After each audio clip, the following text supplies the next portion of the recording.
दसऱ्याला पेठवडगावची ग्रामदेवता श्री अंबाबाईचा पालखी सोहळा पार पडतो। यंदाचा पालखी सोहळा सुद्धा उत्साहात पार पडला। फुलांनी सजवलेल्या चांदीच्या पालखीत देवीची विलोभनीय मूर्ती ठेवण्यात आली होती।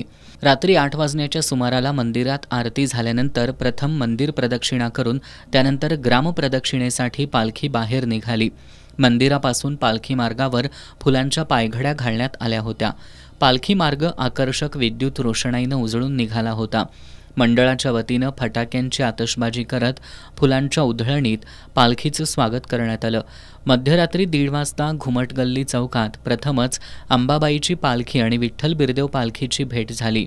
त्यानंतर अवघडखान बिरदेवाची पालखी येऊन थांबली। खाटीक समाजाचे बाबासो भोपळे, सुरेश भोपळे यांच्याकडून आरती झाली। त्यानंतर दोन्ही पालख्या मार्गस्थ झाल्या। वाणी पेठेत सालाबादप्रमाणे संभाजी भोपळे यांनी भाकणूक केली। त्यानंतर गुळ लाईन इथं अंबाबाईची पालखी आणि अवघडखान यांच्या पालखीची भेट होऊन दोन्ही पालख्या वेगवेगळ्या मार्गानं मार्गस्थ झाल्या। पालखी सोहळ्यात वाद्याधीश ढोलताशा पथकातील छत्रपती शिवाजी महाराज आणि कांतारा खास आकर्षण ठरलं। मृगेंद्र शिवकालीन युद्धकला, सरसेनापती धनाजीराव जाधव मर्दानी आखाड्याच्या वतीनं मर्दानी खेळांची प्रात्यक्षिकं सादर करण्यात आली। धनगरी ढोल, तुतारी, हलगी आदी पारंपरिक वाद्य खास आकर्षण होती। हनुमान रोडवर अश्वमेध ग्रुपच्या वतीनं रावण दहन करण्यात आलं।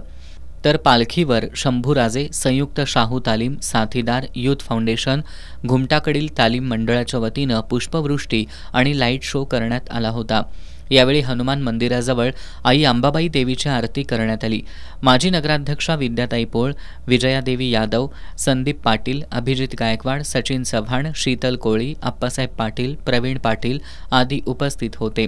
दरम्यान आमदार अशोकराव माने यांनी अंबाबाई देवीचं दर्शन घेतलं। यावेळी वडगाव पोलीस, होमगार्ड, कोल्हापूर शहर वाहतूक पोलिसांचा बंदोबस्त होता।